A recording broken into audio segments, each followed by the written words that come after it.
মুসলমান, আমরা সবাই জান্নাতি মানুষ হইতে চাই নাকি চাই না? জান্নাতি মানুষ যদি হতে চাও, যারা জান্নাতি মানুষ হয়েছে তাদের কথা শুনে যাও। এমন একজন মানুষ, তার নাম হইল হযরত উমর। কি নাম? আহা, কথা করা কি নাম? এমন একজন মানুষ, নাম হইল উমর। অর্ধ পৃথিবীর প্রেসিডেন্ট, ৩১ লক্ষ বর্গ মাইলের প্রেসিডেন্ট তিনি ছিলেন। অর্ধ পৃথিবীর প্রেসিডেন্ট, আমিরুল মুমিনিন, খলিফাতুল মুসলিমিন, জান্নাতের সুসংবাদ প্রাপ্ত দ্বিতীয় মানুষ উমর। নবীজি একদিন ডাক দেয়া কয়, উমর রে, ওমর, আনা খাতামুন নাবিয়্যিন লা নাবিয়্যা বাদি, আমি হলাম সর্বশেষ নবী, আমার পরে নবী নাই। আমার পরে যদি নবী থাকতো রে, তাইলে তুই উমর আমার পরে নবী হইতি। মানুষটা হস না ডাট? আমার কথা কয় না, হস না ডাট? আবু বকর ইন্তেকাল করছে, মদিনা ইসলামী রাষ্ট্র, প্রেসিডেন্ট নাই, সবাই পাগল হয়ে গেছে। উমর ভাই সাহেব গেল কই? আবু বকরের পরে তো আমরা উমররে চিন্তা করে রাখছি, নাই নাই নাই, উমরকে খুঁজে পাওয়া যায় না। ঘরের ভিতরে দরজা বন্ধ করে কে যেন বসে আছে, ঘরের ভিতরে কান্নার আওয়াজ শোনা যায়। ঘরের ভিতরে কান্নার শব্দ শুনে মানুষ ঘরের দরজায় গিয়ে ভিড় জমালেন, সালাম দিলেন, আসসালামু আলাইকুম। ভেতর থেকে উমর কয়, ওয়ালাইকুম আসসালাম। কয়, কেন আমারে তালাশ করো? কয়, উমর গো, আবু বকর তো নাই, এখন কে চালাবে মদিনার রাষ্ট্র, আপনি চলে আসেন। উমর কয়, মাপ চাই, এই দিনটারে বড় ভয় পাইছিলাম, আমার ক্ষমতার দরকার নাই রে ভাই। আমার ফুরাত নদীর তীরে, আমার ফুরাত নদীর তীরে একটা কুকুর যদি না খাইয়া মারা যায়, উমর যদি আমারে, আল্লাহ যদি আমারে জিজ্ঞেস করে, উমর রে, তোর দেশের ভিতরে কুত্তা কেন না খাইয়া মারা গেল, জবাব দে। সেই দিন কি জবাব দেব, এই চিন্তায় খলিফা হইতে ইচ্ছা করে না। জান্নাতের সুসংবাদ প্রাপ্ত মানুষ, দুনিয়ায় থাকতে জান্নাতের খবর পাইয়া লাইছে, যেমন তেমন মানুষ কইরো না। নবীর দরজা খোলা থাকলে নবী হইতো উমর, এই উমরে সাহস পায় না। আর আমরা, তারা নির্বাচনের খবর নাই। 2 বছর আগে গাছের ভিতরে ফেস্টুন লাগাইয়া আতলারে, শুভেচ্ছা শুভেচ্ছা। নির্বাচনের খবর নাই, নির্বাচনের রয়েছে 2 বছর। বেড়া উমরের মতো বেড়ায় ফলাই গেছে ঘরের ভিতরে, বার হয় না ঘরের ডরে। আর তুই বেড়া গাছ উঠতে আতলার শুভেচ্ছা, নির্বাচনের খবর নাই। এই শুভেচ্ছা দেখে আরেকটা সিটাগাংটা ইয়ে বেহুশ হয়ে ফুটে গেছে। কথা তো শুনছো না? রাইতের বাজে 2:30, হেতে আইয়া নামছে বাস স্ট্যান্ড নামা, তাই রিক্সা না ভাই আস্তে আস্তে আইতে আছে, আন্দার রাত বিজলি চমকাইতে আছে, টিপ টিপ ফটো পড়তে আছে। তো উফরের ফেল চাইছে আটকা, তে চাইছে কিন্তু উফরের ফেল তুই নিচের ফেল চাইয়া নাটবি, তো নিচে উফরের ফেল চাইয়া দেহে কেড়ায় জানি আতলারে ও মাগো কইয়া বেহুশ। চিল্লা নুন্না লগর ঘরের বেরিয়েতে বেড়াইতে শব্দ উড়াইয়া গিয়া দেহে লুলমুল ছাইটা দিছে, জিব্বাত কামড় দিয়া রাখছে, ফানি মানি ডাইল্লা হুশ করছে। কয় কি তারে? কয় যে আমার আমি আইতাম লইছি পরে, তোমরা বাড়ির কোনাটার মধ্যে জায়গাটা তো এমনিও দোষী, কেড়ায় জানি গাছ উঠতে আতলারে। কয় আইসেন চাই কেড়ায় আতলারে, গিয়া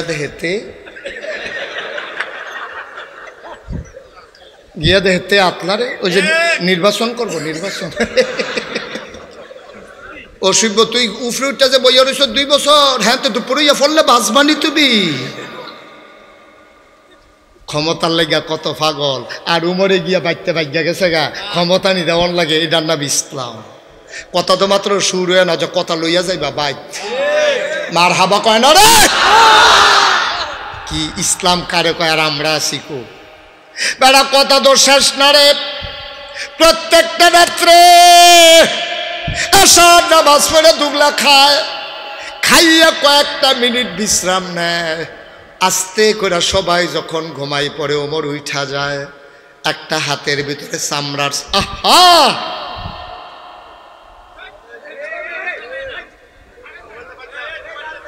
কালা সার, তুই কিছু কইতে পারতি না, কত তো তুই কইস। একটা বাপ ধরে রয়েছে, কইতে পারতো না, যে কথা কইছে এটা কইতেও পারতো না। ফলাফল তোমরা যেই চালা কইছ, মার হাবা কন, একটা শব্দ আর হবে না। আমরা ভুল জায়গায় চলে আসতেছি। গুরুত্বপূর্ণ বিষয়, গোটা জাতির জন্য আজকে এই ওয়াজের ভিতরে শিক্ষা, ঠিক কিনা বলো? আচ্ছা লইয়া যাও, বুঝ লইয়া যাও, দেখবা যে রুচি থাকতো না। হযরত ওমর আশার নামাজ পড়ে 4টা ঘরের ভিতরে যা আছে খাইয়া সবাই ঘুমায়, তিনি আস্তে করে চাবুক নিয়ে বের হয়ে যায়। একদিনের ঘটনা শোনো, মাঝরাত, পিনপতন, নিস্তব্ধতা, একটা মানুষ জাগনা নাই। গরুগুলো গোয়াল ঘরে ঘুমায়, পশুরা ওই বেওয়ারিশ কুকুরগুলো নিরাপদ আশ্রয়ে ঘুমায়, পাখিগুলো আপন নিরে ঘুমিয়ে পড়েছে, বেওয়ারিশ কুকুরগুলো নিরাপদ আশ্রয়ে প্রিয়তমা স্বামী প্রিয়তমা স্ত্রীকে নিয়ে ঘুমায়। ছোট্ট শিশু দুধ খেয়ে মায়ের বুকে ঘুমিয়ে পড়েছে, কেউ জাগনা নাই, পিনপতন, নিস্তব্ধতা। রাত জাগা পাখি হঠাৎ করে ডেকে উঠে, শিয়ালের শব্দ শোনা যায়, দূরে কোথায় যেন ঘেউ ঘেউ করে কুকুর ডাকে। হযরত ওমর বের হয়ে গেলেন, ঘুরতে ঘুরতে ঘুরতে ঘুরতে চলে গেলেন একেবারে অজপাড়াগায়, নিবৃত পল্লীতে, বর্ডার বেল্টে, সীমান্ত এলাকায় চলে গেলেন ওমর। হঠাৎ করে তিনি কান পেতে শুনলেন কান্নার আওয়াজ শোনা যায় 2টা বাচ্চার। তাকিয়ে দেখলেন মিটি মিটি আলো জ্বলে। ওমর দিলেন দৌড়, দৌড়ে দৌড়ে দৌড়ে দৌড়ে আওয়াজ যেখান থেকে আসলো ওখানে পৌঁছলেন। গিয়ে দেখে ছিঁড়া একটা তাঁবু, চতুর্দিক দিয়ে মিটি মিটি আলো বের হইতেছে, ভেতরে মিটি মিটি একটা আলো জ্বলতেছে। 2টা বাচ্চা উপর হয়ে শুয়ে আছে, আর একটা মহিলা একটা পাতিলার ভিতরে আগুন দিয়া, চুলার ভিতরে আগুন দিয়া, পাতিটালারে বসাইয়া কয়েকটা পাথর আর পানি দিয়া নাড়তেছে। ওমর চিন্তা করলেন ঘটনা কি। উনি তাকিয়ে রইলেন, দেখতে চাইলেন, বুঝতে চাইলেন কারবারটা কি হচ্ছে। ওমর তাকায়া দেখে মহিলাটা কাঠি দিয়া পানি আর পাথর নাড়ে, আর বাচ্চাগুলা কান্দে আর মায়ের লগে কথা কয়। বাচ্চাগুলা কয়, আম্মা আম্মা আম্মা আম্মা গো, গত 3 দিন ধরে কিচ্ছু খাই না গো আম্মা। আজকে সকালবেলা বলেছ বিদেশে, কাফেরের দেশে খাবার নাই, মুসলমানের দেশে খাবারের অভাব নাই, কুত্তাও না খাইয়া মারা যায় না, এই আশা দিয়া সকালবেলা ঢুকাইলা। সকাল গেল, দুপুর হলো, দুপুর গেল, সূর্য পশ্চিম আকাশে হেলে পড়ল, বিকাল হলো, কেউ খবর নিল না, মাগরিব হয়ে গেল, পাখিগুলো হারিয়ে গেল আপন নিরে, সূর্য ডুবে গেল পশ্চিম আকাশে, আম্মা কেউ খবর নিল না। মাঝরাত পার হয়ে গেল, কই তোমার ইসলামী রাষ্ট্র, কই তোমার উমর, কই তোমার মুসলমান? আর তো প্রাণে সয় না গো আম্মা, এই দেখো পাথর চাপা দিয়েছি, তাড়াতাড়ি দাও, খাবার না দিলে আর বাঁচব না।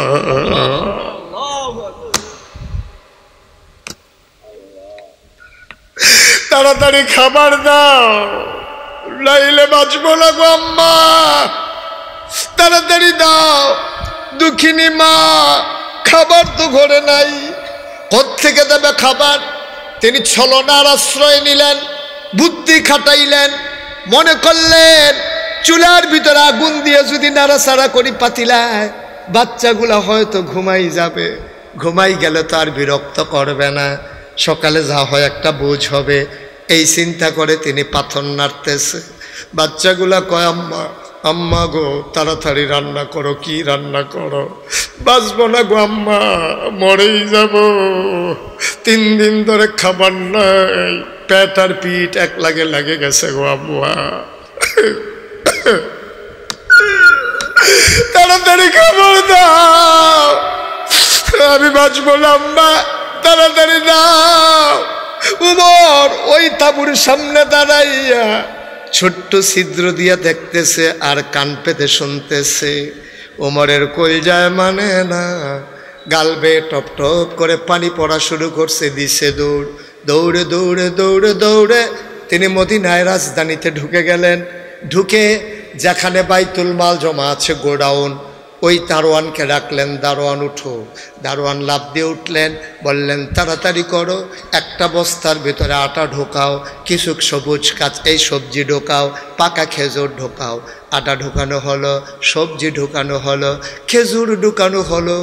ওমর বলে বস্তার মুখটা বেঁধে দাও, বস্তার মুখ বেঁধে দেওয়া হলো। ওমর তাকায়া দেখে দুইজন কর্মচারী পেছনে দাঁড়িয়ে আছে। ওমর ডাক দেয়া কয়, তোমরা কারা? আমরা রাষ্ট্রের কর্মচারী। কয়, কে তোমাদেরকে ডেকেছে? আওয়াজ শুনে উঠে গেছি, কেউ ডাকে নাই। কয়, কোথায় যাওয়া লাগবে? আপনি যান, আমরা বস্তাটা নিয়ে আসতেছি। ওমর মুচকি হেসে কয়, বস্তা তো তোমাদের মাথায় দেব না, দায়িত্ব আমার, বস্তাও আমার মাথা।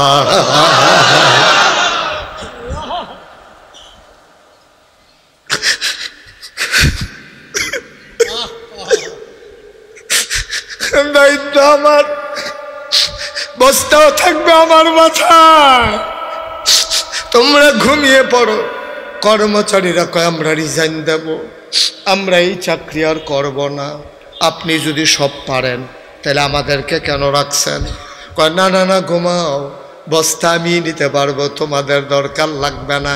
কর্মচারীরা কয়, না, বস্তা আমাদের মাথায় দিতে হবে।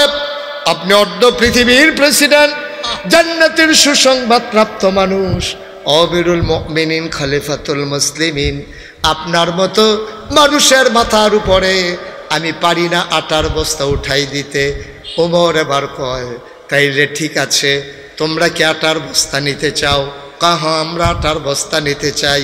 ওমর এবার ডাক দেয়া কয়, আমিও দেব, তবে একটা শর্ত আছে। কিয়ামতের দিনে, কিয়ামতের দিনে আমার যখন গুনার একটা বস্তা হবে রে, আমি ওমরের যখন একটা গুনার বস্তা হবে, কিয়ামতের ময়দানে তোমাদের ভিতরে ওই বস্তাটা যে নিতে রাজি হবা, আজকে আমি আটার বস্তা তার মাথায় দেব। এখন তো কর্মচারী আর আগায় না, কর্মচারী আর আগায় না, সবাই পেছনে দাঁড়িয়ে আছে। ওমর বলে, জানতাম কেউ আমার গুনার ভাগ নেবা না। কাজের ভাগ কেন নিতে চাও? গুনার ভাগ নিতে না পারলে কাজের ভাগ নিতে চাও কেন? ধরে ধরে আমার মাথায় উঠাইয়া দাও। দুইজন কর্মচারী ধরলেন। এই পৌর মানুষটা, বুড়া মানুষটা ধৈর্য আটার বস্তাটা ওমরের মাথায় উঠাই দিছে। এই বুড়া মানুষটা আটার বস্তা নিয়ে আস্তে করে বের হয়ে গেছে।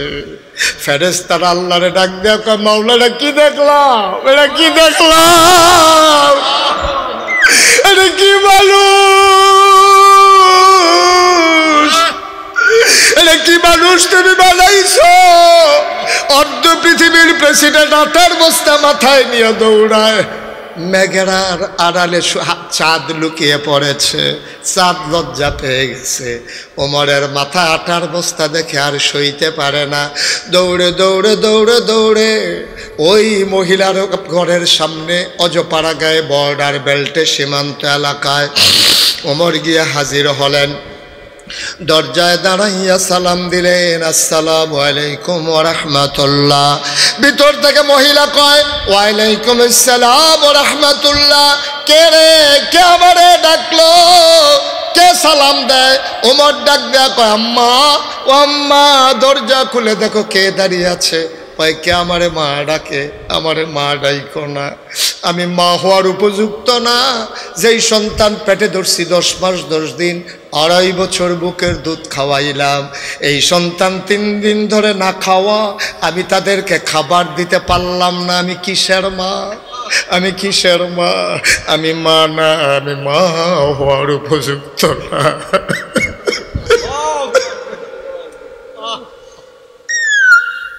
আমি মা হওয়ার উপযুক্ত না। কে রাস্তার পথিক? কে আমার মা ডাকো? আমার মা ডাইকো না। তুমি অন্য দরজায় যাও, নিশ্চয়ই তোমার বড় খিদা। আমার ঘরে কোনো খাবার নাই, অন্য ঘরে দেখো খাবার পাও নাকি। ওমর ডাক দেখো, আম্মা, ও আম্মা, আম্মা, আম্মা, আম্মা গো, দরজা খুলে দেখো কে দরজায় দাঁড়িয়ে আছে, আমার খাবার লাগবে না। মহিলা দরজা খুলে দিলেন। মহিলা তো আর ওমর চিনে না, তাকায়া দেখে আধা পাকা আধা কাছা দাড়ি, চুলগুলো তার এলোমেলো, দাড়িগুলো তার উস্কু খুস্কু, কপাল বেয়ে ঘাম পড়তেছে, তাকাইয়া দেখা মাথায় বস্তা নিয়ে বুড়া একটা মানুষ দাঁড়িয়ে আছে। আবার ডাক দেয়া কয়, আম্মা তুমি অনুমতি দিলে আমি ভেতরে আসতাম। কয় তুমি কে? আমি তো চিনি না বাবা। কয় আমার বাড়ি এই এলাকায়, আমি শুনেছি তোমার বাচ্চারা না খেয়ে আছে গো আম্মা, আমার সামান্য কিছু আটা ছিল গো আম্মা, আমি নিয়ে আসছি, অনুমতি দাও। মহিলা কয় ভেতরে আসো। ওমর ভেতরে গেলেন, মহিলারে ডাক দেখো, আম্মা একটু ধইরা বস্তাটা নামান। বস্তাটা নামানো হলো। আবার ওমর ডাক দেখো, আম্মা ও আম্মা তাড়াতাড়ি আটা খুইলা রুটি বানান, আমি একটু আগুনটা ধরাই দেই। ওমর তাকাইয়া দেখে ওই জ্বালানো আগুনটা নিভে গেছে। ওমরে ডাক দেখো, ওমা আগুনটা নিভে গেছে দেখি, তাড়াতাড়ি আপনি রুটি বানান, এই ফাঁকে ফু দিয়ে আমি আগুন ধরাই দেই। বানানো গল্প না, মুখরোচক কোনো ইতিহাস না, পৃথিবী প্রমাণ করে দিয়েছে। অর্ধ পৃথিবীর প্রেসিডেন্ট ওমর ওই ভিখারিনী মহিলার, ওই পথচারী মহিলার ঘরের ভিতরে চুলার ভিতরে ফু দিয়ে আগুন ধরা।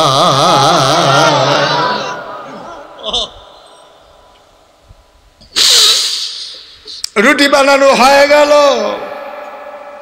রুটি বানাইয়া উমরের হাতে দেয়, আর উমর খোলার ভিতরে দিয়ে তা দিতেছে।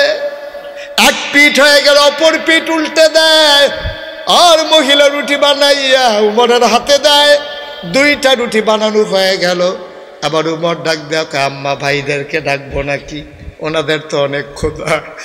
মহিলা ডাক দেয়, বাবা ডাকো। উমর ডাকলেন, বাচ্চাগুলা পাগলের মতো ধর্মর করে উঠলেন। ওমর টুকরা টুকরা রুটি করে খেজুরের বিচি ফালাইয়া ওই রুটির ভিতরে খেজুর দিয়া বাচ্চাদের মুখের কাছে নেয়। ওমর কয়, খোদার কসম খাবার নিয়ে মন কাড়াকাড়ি করতে আমি দেখি নাই। আমি লোকমানেই একটা মুখ চলে আসে দুইটা, আমি একটা মুখ ধাক্কা দিয়ে আর একটা মুখে খাবার দেই। এমন করে করে আমি রুটি খাওয়াইলাম, পানি খাওয়াইলাম। এবার আমি বললাম, আম্মা আমার ভাইয়েরা আর খিদা নাই গো আম্মা, এবার তুমি একটা রুটি খাও, তোমার তো নিশ্চয়ই পেটে বড় ক্ষুধা।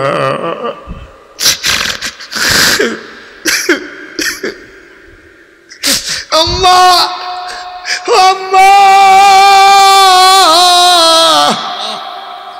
তুমি একটা রুটি খাও গো আম্মা।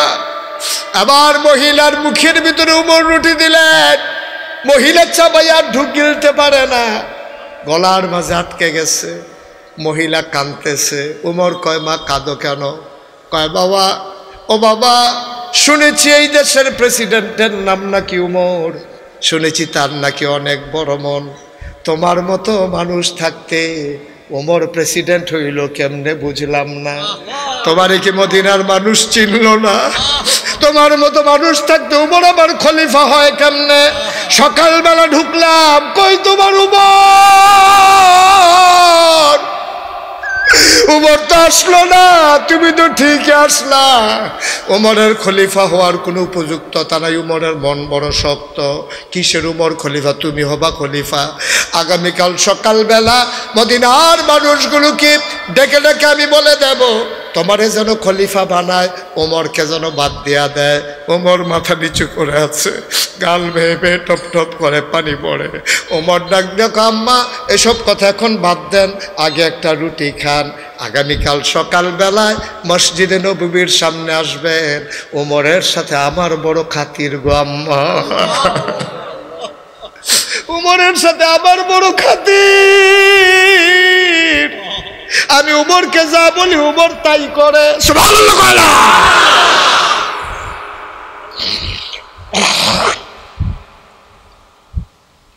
আমি যা বলি উমর তাই করে।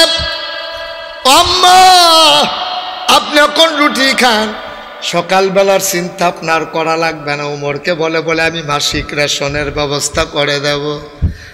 আমি যখন আইসা পড়ছি, আপনার আর খাবারের অভাব হবে না। সকালে আইসেন। মহিলারা উমরকে অনেক গালাগালি করলো, কিচ্ছুই বললেন না তিনি। আস্তে করে বের হয়ে গেলেন। সারা রাত উমর আর ঘুমাইতে পারলেন না। কি দেখলাম রে, কি দেখলাম! আল্লাহ যদি কিয়ামতের ময়দানে জিজ্ঞেস করে কি জবাব দেব রে? উমর আর ঘুমাইতে পারলেন না, তাহাজ্জুদ পড়লেন। ফজরের আজান হয়ে গেল, জামাতে শরিক হলেন। ওমরের একটা নিয়ম ছিল, জামাতে নামাজ সালাম ফিরাইয়া তিনি সাহাবাদের দিকে ঘুরে বসতেন, সবার খোঁজ খবর নিতেন। ওমর বলতেছেন, কারো কোনো সমস্যা আছে নাকি? লোকজন বলে, আমাদের সমস্যা নাই, আপনার কি সমস্যা বলেন? আমার কি সমস্যা? কয়, চোখগুলা লাল লাল কেন? আপনার চোখগুলা লাল লাল কেন? নিশ্চয়ই সারা রাত আপনি ঘুমান নাই। ওমর বলে, থাক, এই কথা থাক, তোমাদের কারো সমস্যা থাকলে বলো। ওই মহিলা দুইটা বাচ্চা হাতে নিয়ে মসজিদে নববীর সামনে আইসা দাঁড়াইছে। একজনে ডাক দেয়া কয়, ভাই, ও ভাই, এই জায়গায় উমর কোনটা? এখানে নাকি উমর বসে, উমর কোনটা? একজন লোক আঙ্গুল দিয়ে দেখাই দিলেন, ওই যে ছিপছিপে গরম লম্বা মানুষটা, বলিষ্ঠ দেহ, এইটাই তো উমর। মহিলা তাকায়া দেখে, আঙ্গুল দিয়া যারে উমর দেখাইছে, এই মানুষটাই তো রাতের বেলা ফু দিয়া আগুন ধরাইছে।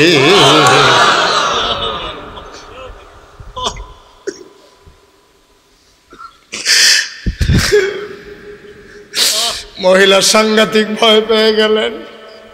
আমি কত গালাগালি করছি মানুষটারে শুনাইয়া, এটাই যদি উমর হয়, আমারে তো আস্ত রাখবে না, নিশ্চয়ই আমারে জেলখানায় দিয়ে দেবে। মহিলা আস্তে করে পালাতে চাইলেন, উমরের নজর পড়ে গেছে। উমর দৌড় দিয়া বাইর হইয়া মহিলার সামনে দাঁড়াই গেছে। মা, কই যান? ও আম্মা, কই যান আপনি? আম্মা গো, ও আম্মা কই যান? এবার মহিলারা ডাক দেয়া কয়, বাবা, রাতের বেলা আমি তোমারে অনেক গালাগালি করছি। উমর চিৎকার করে কয়, মা, গালি দিতে মন চাইলে আরো দেন, এই যে চামড়ার চাবুক, পিটাইতে মন চাইলে পিটান। আম্মা, গালি দেবেন, আপত্তি নাই, পিটাইবেন, আপত্তি নাই, তবে আমি উমরের দরখাস্ত আছে, কিয়ামতের ময়দানে আমি উমরকে আপনি আল্লাহর সামনে আসামি বানাইয়েন না।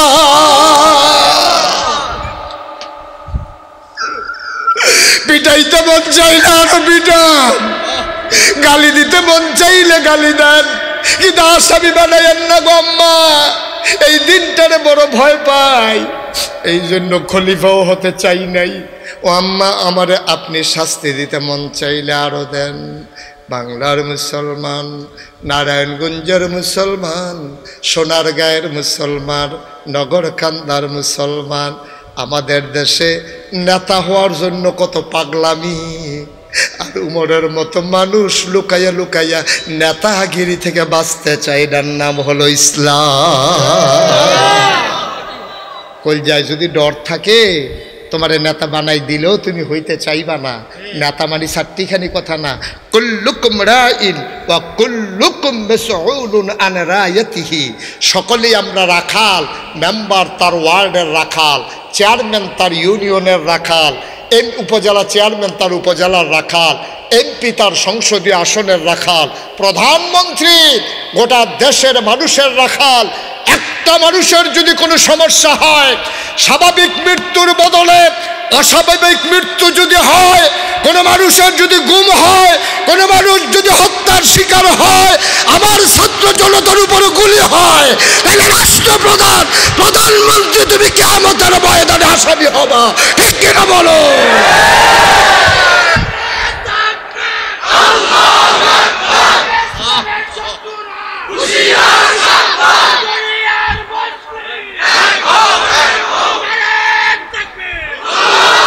সবাই পড়ে না আমিন? সব জায়গায় আমরা রাখাল। আমি পীর সাহেব, আমি মুরিদের ব্যাপারে রাখাল, জবাব দিতে হবে আমার মুরিদের ব্যাপারে। তুমি ইমাম সাহেব, তোমার মুসল্লিদের ব্যাপারে তুমি রাখাল, তোমার যত বড় দায়িত্ব, জবাবদিহিতাও তত বেশি। ঠিক কিনা বলো? সেটা নেতা হইতে মন চায়, রুচি থাকবে না যদি একবার কবর থেকে ঘুরে আসতে পারতাম। কবর থেকে তো কেউ আসে নাই, এখন মনে করছে এই রঙ্গেই বোধহয় দিন যাবে। না না না, একবার গেলে তার পাইবা কি জিনিস। তুমি কইবা আমি যাই গেই, কব সারাসারি নেই, ফিডে হ্যাঁ নয়, যেটা মাটিত পড়বে সেইটা বেড়ে তুললা দিব। দেখবে ওরা মস্কারা পাইছ, মস্কারা পাইছ। একদল ক্ষমতা ছেড়ে চলে যাবে, আরেক দল এসে বাস স্ট্যান্ড দখল দেবে, সিএনজি স্ট্যান্ড দখল দেবে, মস্কারা পাইছো। এই দিন বাংলাদেশে আর হবে না ইনশাআল্লাহ। ঠিক কিনা বলো? ফাইল আটকাইয়া ঘুষ খাওয়া, দিন শেষ। টাকা লাগাইয়া সুদ খাওয়া, দিন শেষ। সিএনজি স্ট্যান্ড দখল দিয়ে সাদা তুলবা, দিন শেষ। বাস দাঁড় করাইয়া টাকা উঠাইবা, দিন শেষ। আমার বাংলা সোনার বাংলাদেশ। ঠিক কিনা বলো? আর যদি আমরা না পারি, তাহলে যারা জীবন দিল ছাত্র জনতা, তাদের রক্তের কাছে বেঈমানি হবে। ঠিক কিনা বলো? তারা বৈষম্যহীন একটা বাংলাদেশ দেখতে চেয়েছে, এর জন্য জীবন দিয়ে দিয়েছে। তখনই তাদের আত্মা শান্তি পাবে, যখন আমার বাংলা কাগজে পত্রে নয়, প্রকৃত অর্থেই সোনার বাংলা হবে। তখনই আমার ওই ছাত্র জনতার কলিজা ঠান্ডা হবে। ঠিক কিনা বলো? সুতরাং আসুন সবাই মিলে আবার এই দেশটাকে সাজাই রাঙাই।